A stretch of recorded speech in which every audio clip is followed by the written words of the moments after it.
Hello dear friends, एक बार फिर से स्वागत है आप सभी का आपकी पंचतंत्र की कहानियों में। हमारी जो आज की कहानी है वो है शेर और सियार। तो चलिए कहानी शुरू करते हैं। बहुत समय पहले की बात है। हिमालय की गुफा में एक सिंह रहा करता था।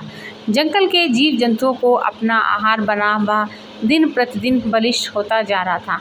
एक दिन जंगली भैंसे का शिकार कर उसने अपनी क्षुधा शांत की और गुफा की ओर लौटने लगा कि तभी रास्ते में एक अत्यंत कमज़ोर सियार से उसका सामना हुआ।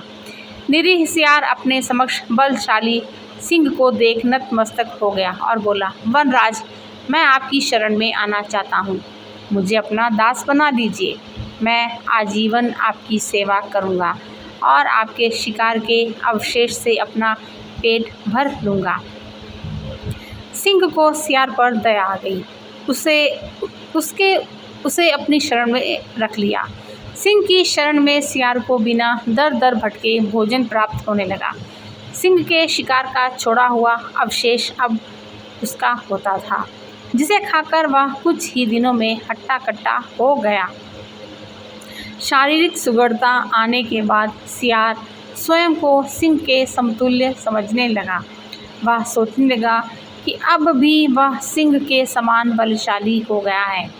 इसी दंभ में वह एक दिन सिंह से बोला, अरे सिंह, मेरा हष्ट-पुष्ट शरीर देख बोल, क्या अब मैं तुमसे कम बलशाली रह गया हूँ? नहीं ना? इसलिए आज से मैं शिकार कर उसका भक्षण करूँगा। मेरे छोड़े हुए अवशेष से तुम अपना पेट भर लेना। सिंह सियार के प्रति मित्रवत था। उसने उसकी दंभपूर्ण बातों का बुरा नहीं माना, किंतु उसे सियार की चिंता थी। इसलिए उसने उसे समझाया और अकेले शिकार पर जाने से मना कर दिया। लेकिन दंभ सियार के सिर पर चढ़कर बोल रहा था। उसने सिंह का परामर्श अनसुना कर दिया।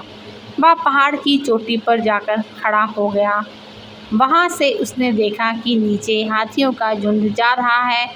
उन्हें देखकर उसने भी सिंह की तरह सिंहनाद करने की सोची, लेकिन था तो वह सियार ही। सियार की तरह जोर से हुआ की आवाज़ निकालने के बाद वह पहाड़ से हाथियों के झुंड के ऊपर कूद पड़ा, लेकिन उनके सिर के ऊपर गिरने के स्थान पर वह उनके पैरों में जा गिरा। मदमस्त हाथी अपनी ही धुन में उसे कुचलते हुए निकल गए। इस तरह से सियार के प्राण पखेरु उड़ गए।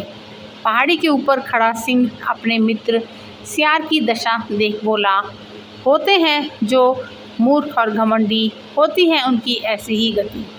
तो फ्रेंड्स, इस कहानी से हमें यहाँ पे कुछ शिक्षा मिलती है, सीख मिलती है। वो सीख क्या है? सीख है कि घमंड विनाश का कारण बनता है। जब घमंड सिर चढ़कर बोलता है तो मूर्खता हावी होने लगती है और उस दशा में किए गए कर्म विनाश की ओर ले जाते हैं।